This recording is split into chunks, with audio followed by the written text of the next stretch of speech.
상쾌한 아침 원주에서 출발합니다.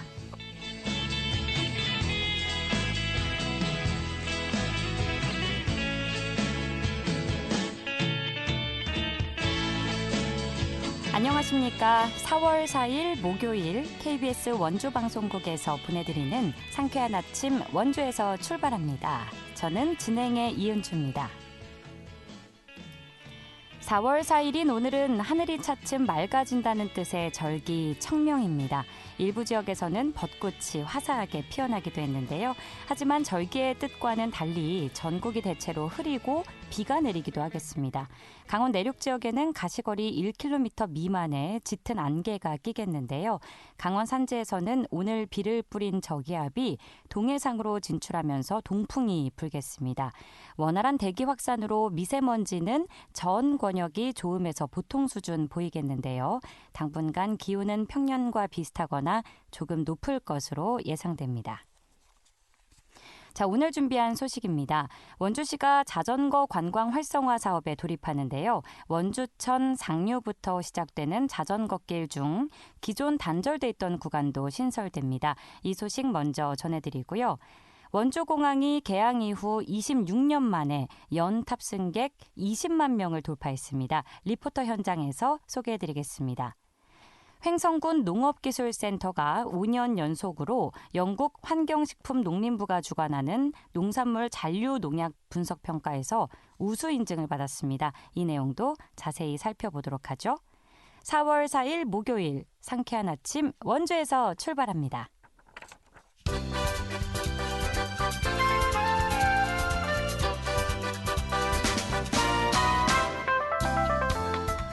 오늘의 뉴스입니다.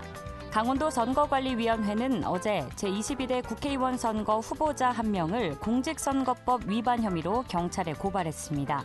이 후보자는 비정규 학력이 게재된 예비후보자 명함 2,300장을 선거구민에게 나눠주고 이 명함을 본인의 소셜미디어에 게시한 혐의를 받고 있습니다. 또 비정규 학력을 선거 공부에 적어 선거구민들에게 발송한 혐의도 받고 있습니다.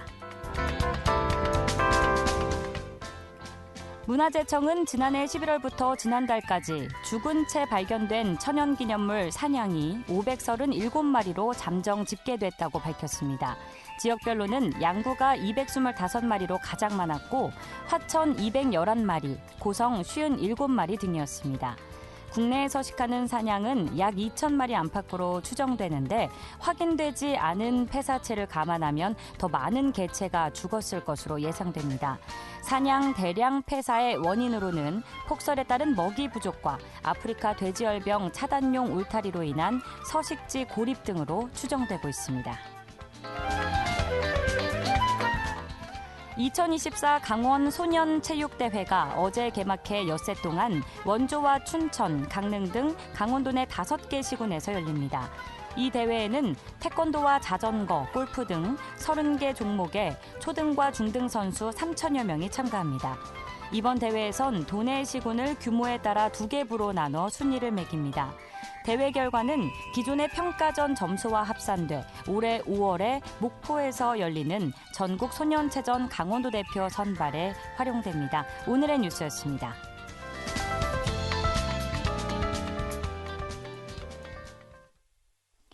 상쾌한 아침 원주에서 출발합니다. 함께하고 계십니다. 원주시가 4대강 자전거길과 연계한 자전거 관광 활성화에 나섰는데요. 원주천 상류에서 시작되는 자전거 도로 중에서 단절된 구간도 연결될 예정입니다. 이 구간이 연결되면 불온을 거쳐 여주와 충주는 물론 서울과 인천, 부산까지 자전거를 이용해 달릴 수 있게 되는데요. 자세한 내용 원주시청 도로관리과의 김철훈 과장 연결해 들어보겠습니다. 과장님 나와 계십니까? 네, 안녕하세요. 원주시청 도로관리과장 김철훈입니다. 네, 안녕하세요. 네. 원주시가 4대강 자전거길과 연계해 자전거 관광 활성화에 돌입했는데 자전거 도로를 이용하는 많은 원주 시민들의 바람이기도 했던 사업이죠. 원주천 상류에서 시작된 자전거 도로 중에서 단절된 구간이 연결된다고요? 네, 그렇습니다. 저희가 원주천과 4대강을 연결하는 성강 자전거길을 연결을 통해서요. 네. 사당역뿐만 아니라 원주천 자전거길을 통해 원주시 자전거 관광의 시작이 될 수 있는 원주시 어라운드 자전거길을 조성하려고 합니다. 그래서 다시 말하면 이제 원주천과 성강을 자전거 타고 오갈 수 있도록 연결하는 것이라고 보시면 됩니다. 네네. 원주시 어라운드 자전거 길이요? 네. 네. 원주시가 2025년까지 20곳을 좀 핫플레이스를 개발해서 사계절을 즐긴다는 야심찬 계획을 내놨는데 이 부분에 크게 일조할 것으로 기대되는데 어떻게 생각하시나요? 예, 저희도 이제 그 원주시가 이제 자전거 길을 활성화하게 되면 어떤 외지에서도 많은 분들이 서울이나 뭐 인천에 있는 사람들이 이제 사당항을 따라 원주시 관광을 목적으로 오지 않을까 이렇게 생각하고 있습니다. 알겠습니다. 원주 섬강 자전거 길의 통행이 끊긴 일부 구간에 대해서 그동안 아쉬움을 토로하는 주민분들이 많으셨던 만큼 이 소식을 듣게 되신다면 참 기뻐하실 것 같은데요. 공사가 마무리되면 말씀하신 것처럼 원주에서 부산까지 연결되는 자전거 도로가 완성되는 건가요? 예, 저희가 원주 시내에서 이제 원주천을 통하여 저 성강 자전거길을 연결하게 되면 이제 남한강 자전거길까지 연결이 됩니다. 그러면 이제 상류로는 이제 서울 인천까지 갈 수 있고요. 네. 저 남으로는 저희가 이제 부산까지 사대강 자전거길을 통해서 갈 수 있다고 저희가 생각하고 있습니다. 사실 원주에서 부산까지 자전거로 간다. 이게 참 상상이 잘 되지 않는 일이지 않습니까? 네네. 네, 현재 원주시에는 원주천과 섬강을 중심으로 총 길이 40km의 자전거 도로가 조성돼 있는데 이렇게 신규 노선 조성까지 마무리가 되면 부산까지 이어지는 자전거 도로 총 길이는 어떻게 되는지 궁금합니다. 어마어마하게 길 것 같은데요. 네, 저희가 그 부산까지 정확한 자전거 도로 거리를 파악하기는 좀 어렵거든요. 그래서 그런가요? 예. 대략 한 400에서 500km 이상 되지 않을까 이렇게 생각하고 있습니다. 그리고 저희가 이제 그 우리 원주시를 보면 판부면 금대리에서부터 시작해서 호조 문마거지나 한 불원까지 약 한 56km가 되겠습니다. 예. 알겠습니다. 이 공사는 언제쯤 마무리될 것으로 계획하고 계실까요? 저희가 지금 단절 구간을 좀 순차적으로 계획을 수립해서 진행하고 있거든요. 예. 그래서 금년부터는 저희가 그 주상교에서 장흥로까지 공사를 추진할 계획이 있습니다. 그러면 이제 저희가 그 공사는 이제 언제 마무리가 되냐면 한 기존 도로를 저희가 활용하게 되면 한 2026년 말경이면 연결이 될 것 같습니다. 2026년 말까지요? 예, 예. 알겠습니다. 계획대로 잘 추진이 되면 좋겠네요. 네네. 외국인 관광객 유치에도 도움이 될지 궁금해요. 왜냐하면 자전거를 탄다는 게 참 쉽고 편하게 누구나 즐길 수 있는 여행 방법이잖아요. 네네. 외국인 관광객분들이 한국에 오시면 아무래도 교통수단 문제에 조금 어려움을 겪을 수 있는데 이 부분은 어떻게 보고 계신가요?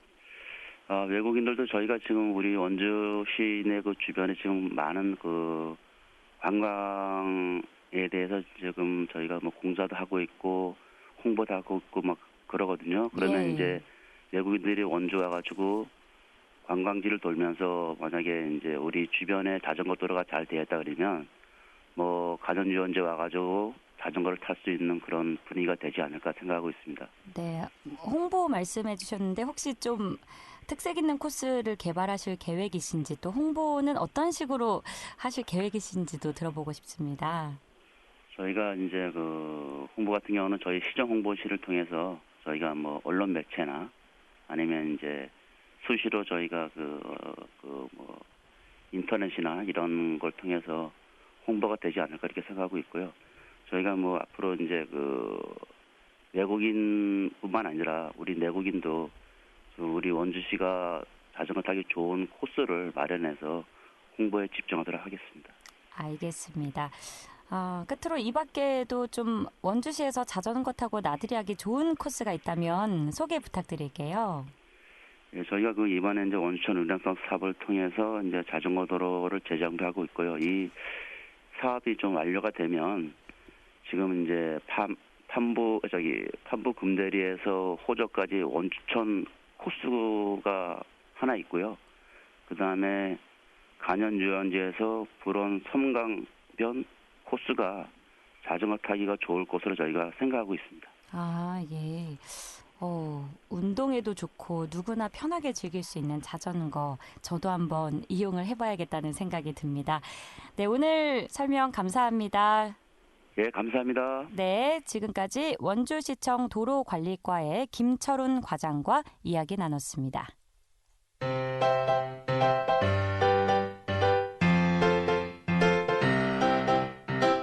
KBS 원주방송국이 유튜브 다시 듣기 서비스를 실시합니다.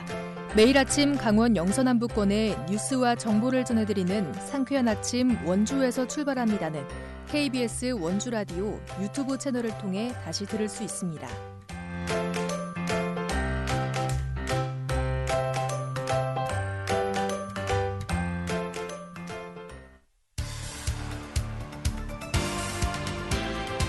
알찬 정보, 생생한 현장의 소식을 전해드립니다. 리포터 현장. 지금 시각 8시 42분 흘러가고 있습니다.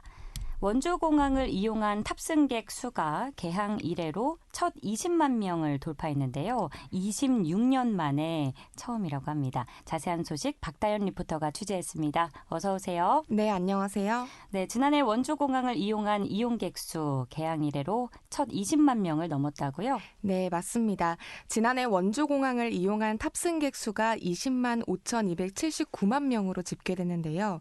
연간 탑승객 수 기준으로 20만 명을 넘긴 건 1997년 개항 이래 26년 만에 처음입니다. 코로나19 사태가 발생한 2020년 3만 7,729명이었던 이용객은 2021년 13만 2,339명, 2022년에는 19만 3,239명을 기록하며 매년 가파른 증가세를 보이고 있는데요. 지난해 탑승률도 78.8%에 달하면서 2020년 코로나19 사태 이후 계속 높아지고 있습니다. 자세한 내용 한국공항공사 원주공항 오희택 파트장 이야기 들어보겠습니다. 21년에는 13만 명이었는데요. 코로나19 국면이 완화되는 22년에는 19만 명으로 크게 늘었고요. 23년에는 드디어 원주공항 개항 이래 최초로 20만 명을 돌파하는 쾌거를 달성했습니다. 22년 10월 이전에는 대한항공이 원주 제주 노선을 왕복 기준 일 한 편만 운행했었는데요. 진에어가 취항하면서 하루 두 편으로 변경되었고 운항 편수가 증가하니까 자연스럽게 이용객들도 많아졌고요.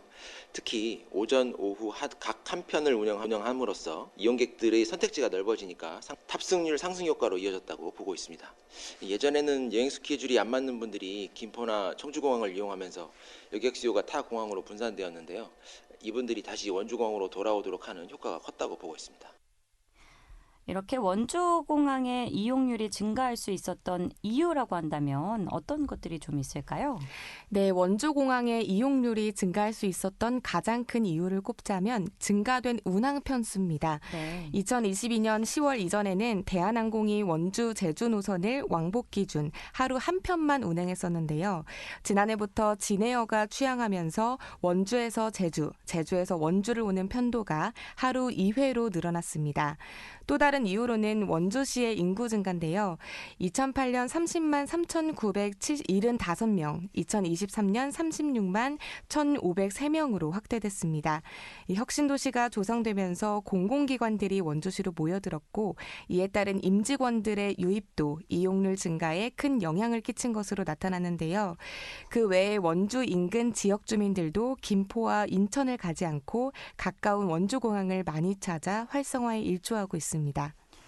원주공항 이용률 증가에 가장 큰 영향을 준 요인으로 운항 편수를 꼽으셨는데 구체적으로 어떻게 달라졌을까요? 네, 우선 원주에서 제주를 가는 항공편이 오후 시간대에만 있었는데 2022년 10월 이후부터 오전과 오후 이렇게 2회를 운항했는데요. 이에 따라 올해도 원주에서 제주까지 가는 비행편을 오전 시간대에도 이용할 수 있게 됐습니다. 제주행 항공편은 오전 11시 10분과 오후 5시 5시 20분으로 조정됐는데요. 이전보다 25분가량 늦어지긴 했지만 그래도 오전 오후 시간대를 유지하게 됐습니다.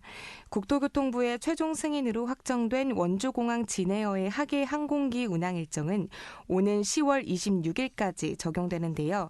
제주발 원주행 항공편도 오전 9시 5분에 한 편, 오후 3시 20분 한 편으로 시간이 조정됐습니다. 이어서 현장에서 만날 원주공항 이용객들 이야기 들어보시죠. 원주요. 가까워서. 가깝기도 하고 제주도 가는데 제일 빨리 갈 수 있잖아요. 편하게. 더 바뀌어도 될 것 같아요. 원주에서 출발할 때는 더 일찍 가도 될 것 같고, 그리고 제주도 올 때는 한두 시간 정도 더 늦게 출발해도 될 것 같아요. 그러면 더 제주도에서 체류 기간이 더 길어지니까. 전보다는 나아요. 주차장 좀 크게 만들어 주셨으면 좋겠어요. 저 가까워서 저 원주 살고 있어요. 늘어났으면 좋은 거죠. 가깝다는 게 제일 큰 이유인 것 같아요. 여자친구가 원주 살아서 올라오게 됐는데 원주가 있는 걸 이번에 처음 알았어요. 시간표가 증축이 된 건 관광객 입장에서는 굉장히 좋은 소식인 것 같고요. 앞으로도 계속 더 관광객이 이용할 수 있는 서비스가 많아졌으면 좋겠습니다. 원주공항 탑승자 수가 최고치를 기록했다는 소식, 그리고 조정된 항공편 스케줄에 대해서도 알아봤습니다. 오전까지 이제 생기면서 이용객이 늘어났고 아무래도 코로나19 이후에 늘어날 것으로 예상됐지만 아주 반가운 소식인 것 같네요. 앞으로도 많은 분들이 원주공항을 찾아주시면 좋겠습니다. 네, 앞으로 한국공항공사 원주공항에서는 이용객들의 의견을 수렴해 시설 만족도를 높여나갈 계획이라고 합니다. 올해 원주공항 이용 계획 있으신 분들은 조정된 항공편 확인하셔서 일정 짜시는 데 참고하시기 바랍니다. 네, 잘 들었습니다. 박다현 리포터였습니다. 네, 감사합니다.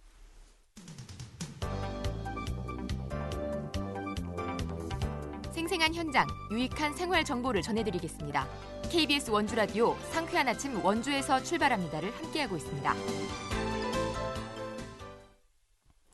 8시 48분 앞두고 있습니다. 횡성군 농업기술센터가 영국 환경식품농림부의 농산물 잔류농약 분석 능력 평가에서 강원 지역 농업기술센터 최초로 5년 연속 우수 인증을 받았습니다. 이로써 횡성군이 농산물 잔류농약 분석에 있어서 세계 최고 수준임이 입증됐는데요. 자세한 내용 횡성군 농업기술센터 연구개발과의 최현식 팀장 연결해서 알아보겠습니다. 팀장님 안녕하십니까? 예, 안녕하십니까? 네, 우선 축하드립니다. 네, 감사합니다. 네, 다시 한번 제가 설명을 드리자면 횡성군 농업기술센터가 영국 환경식품농림부가 주관하는 국제공인 비교 숙련도 평가 프로그램의 농산물 잔류농약 분석 능력 평가에 참여해서 5년 연속으로 우수 인증을 받았다고 하는데 강원 지역 농업기술센터 중에선 최초라고 하죠. 먼저 이게 말이 길어요. 어떤 평가 프로그램인지 궁금하고요. 어떤 조건을 충족했을 때 만족 평가를 받을 수 있는지도 설명 부탁드립니다. 예, 지금 이제 말씀하신 거는 이제 통상 이제 파파스라고 이제 부르는 그 잔류농약, 중금속, 식품 첨가물 분야에서 그 분석 능력을 평가하는 국제 인증 숙련도를 프로그램이라고 보시면 됩니다. 그래서 매년 그 세계에 있는 여러 시험 기관에서 그 분석 숙련도 검증을 위해서 이제 참여하고 있는데 이제 우리도 2020년부터 이제 5년째 참가하고 있습니다. 그리고 우선 그 이제 잔류농약 분야에 대해서 이제 우리가 숙련도 평가를 이제 신청을 했었는데 네. 그 시료는 이제 미지의 시료를 이제 받아서 그 미지의 시료에 대해서 저희가 그 분석하여 그 결과를 이제 제출하면 이제 그 같이 이제 참여했던 기관들의 그 표준 점수를 갖고 우리가 Z 스코어라고 이제 얘기를 하는데 그 값이 플러스 마이너스 2 이내면 그 만족 평가를 이제 받게 됩니다. 그래서 이번에 파파스에서 제시한 그 시료에 대해서 우리가 이제 25가지 그 농약 성분에 대한 결과값을 이제 그 제시가 되었고 또 제출을 하였습니다. 그래서 이 25개 모두 다 만족 평가를 이제 받았기 때문에 우리가 다른 기관에 비해서 좀 더 그 분석의 정확도가 이제 우수하다는 것을 세계적으로 인정한 거나 다름없습니다. 숙련도 평가 프로그램 이름이 파파스라고 하셨죠? 예, 네, 예. FAPAS라는 프로그램인데 사실 예. 좀 일반적으로 저도 그렇고요. 생소할 수밖에 없는 그런 부분인 것 같아요. 농산물의 잔류 농약을 판단하기 위해서 좀 예. 구체적으로 어떤 검사 절차를 거쳐야 하나요? 이제 통상 이제 우리나라 같은 경우에는 이제 그 농산물 잔류농약 검사를 하게 되는데 이제 그 잔류농약 그 성분은 463종을 이제 분석하게 돼 있습니다. 네. 이제 그런데 이제 저희 이제 행성군 이제 그 농업인이 이제 농산물을 생산해서 이제 출하하기 전에 그 농사를 짓는 과정 중에 그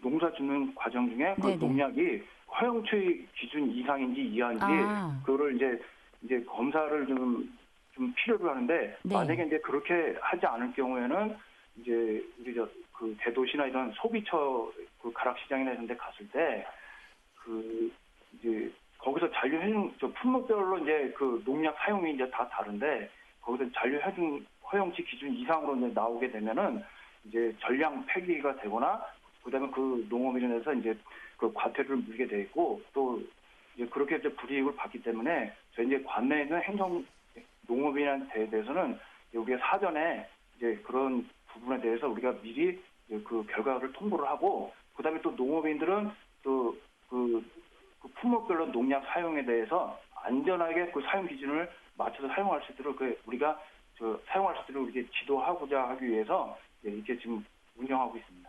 네, 기준 수치에 미달하느냐 초과하느냐 뭐 이런 부분을 네. 말씀해 주셨는데 횡성군에서 재배되는 농산물의 평균 잔류 농약 수치는 어느 정도 수준인가요? 이제 품목별로 그 잔류 허용 기준치가 다르기 때문에 통상 이제 우리 행성군 같은 경우는 이제 작년 같은 경우에 우리가 이제 농산물을 2,072건을 이제 분석을 했습니다. 네. 이제 그 중에 한 116건이 그러니까 한 6% 정도 되는데 그 잔류농약 기준 초과가 돼서 저희가 이제 통보를 이제 하게 됐습니다. 그래서 이제 반대로 얘기하면은 우리 농업기술센터에 그 농산물을 의뢰한 농산물 중에 95% 정도는 그 농약 안전 사용 기준에 맞춰서 재배된 농산물이고 또 그렇기 때문에 잔류농약 허용 기준에 적합한 분석은 됐는데 매년 한 5% 정도 이제 그 부분에 대해서 부적합이 이제 발생을 하고 있습니다. 그래서 우리가 이렇게 과학적으로 그 농업인한테 이렇게 이런 분석 결과를 이렇게 지원을 해서 이제 향후에는 앞으로 이게 제로화가 될 수 있도록 이제 그렇게 이제 우리가 지속적인 기술 상담 및 현장 분위기에서 이렇게 사후 관리를 좀 하고 있습니다. 네, 농산물 그러니까 품목마다 그 기준 수치가 다르다는 말씀이시죠? 예, 그렇습니다. 그래서 이제 보통 우리가 그거를 이제 PLS라고 얘기하는데 그 품목별로 그 거기에 허용되는 그 농약 그 기준치가 다 다릅니다. 그래서 그 허용되지 않는 농약일 경우에는 무조건 다 0.01 ppm 이하인데 그 0.01 ppm 이하가 어떤 거냐면 수영장에서 참깨 하나를 참는 그 정도. 그래서 좀 되게 이제 엄격하게 이제 이렇게 좀 되어 있습니다. 찾기 어려운 예. 아 그렇군요. 그래도 예. 다행인 건 말씀하신 것처럼 95% 정도는 이제 기준에 잘 부합하고 기준 잔류 허용 기준 이하로서 이렇게 잘 재배를 하고 있기 때문에 저희가 이제 이 행성군에서 그 출하되고 로컬 푸드로 나오는 부분들은 저희가 매년 이렇게 좀 해서 아까도 말씀드렸지만 그 행성에서 농사를 짓는 농업인은 제로화가 될 수 있도록 이렇게 심수로 있습니다. 네, 이렇게 꼼꼼하게 체크해 주시는 덕분에 저희가 참 안전하게 농산물을 이렇게 누릴 수 있는 게 아닌가 생각이 드네요. 횡성군 농업기술센터에서 그럼 잔류 농약 검사를 희망하는 농업인들은 누구나 의뢰가 가능한 건가요?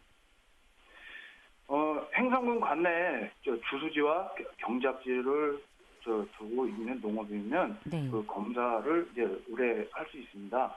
다만 이제 우리가 행성군 이제 자치조례 그 조례인 행성군 토양 및 농산물 안전성에 관한 조례에 의해서 우리가 이제 거기에 부합이 될 경우에는 이제 영농을 목적으로 할 경우에는 저희가 이제 무료로 이제 진행을 하게 되고요. 또 그다음에 이제 그게 이제 그 조례에 의해서 수수료가 발생할 수는 있습니다.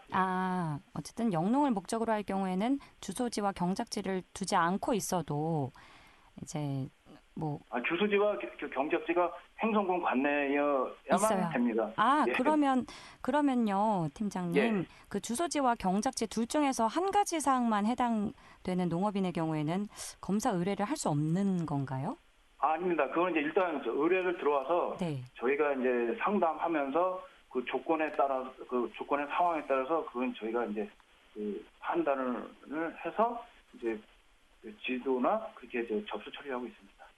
그러니까 좀 사안에 따라서 이제 예. 판단을 해주시고, 예. 네, 검사를 받을 수 있게 해주신다는 말씀이신 거죠? 예, 그렇습니다. 알겠습니다. 또 행성군 농업기술센터는 지난해에 농촌지도사업 거점센터에 지정됐고요. 또 기술보급 블렌딩 협력 모델 시범사업의 일환으로 전국에서 최초로 농업인 과학 영농 원스톱 분석 지원 서비스를 도입했다고 하는데 이것도 참 생소하지만 거창하고 멋있어 보입니다. 해당 서비스에 대해서도 설명 부탁드릴게요. 예, 이제 우리 과거에 비해서 우리가 농업인에 대한 그 서비스가 복잡 다양하게 되어 있습니다. 그렇기 때문에 이제 우리가 이제 농업인한테 이제 분석이나 이제 그런 지원하는 부분이 이제 토양도 있고, 그리고 이제 식물체, 그다음에 이제 가축 분석 타입비 부속도, 그다음에 성분 검사, 그다음에 오늘 이제 말씀하신 농산물 잘 누느냐, 그다음에 이제 이 위에도 우리가 지속 가능한 농업을 위해서 또 농업 미생물을 공급을 하고 있고, 그다음에 또 우리 또 행성 한우가 유명하기 때문에 또 우리가 또 행성 한우 번식우 농가한테 송아지 초윤행도 이제 운영을 하고 있습니다. 이제 그래서 이제 이렇게 많은 부분들을 운영을 하다 보니까 그 농업인이 이제 농업기술센터에 이제 내방했을 경우에 팀장님 말씀 중에 죄송하지만 시간 관계상 오늘은 여기까지 들어야 될 것 같습니다. 다음에 이 부분 관련해서 또 여쭤볼게요. 감사합니다. 예, 알겠습니다. 예. 네, 최현식 팀장님과 함께했고요. 상쾌한 아침 원주에서 출발합니다. 여기서 마칩니다. 이은주였습니다.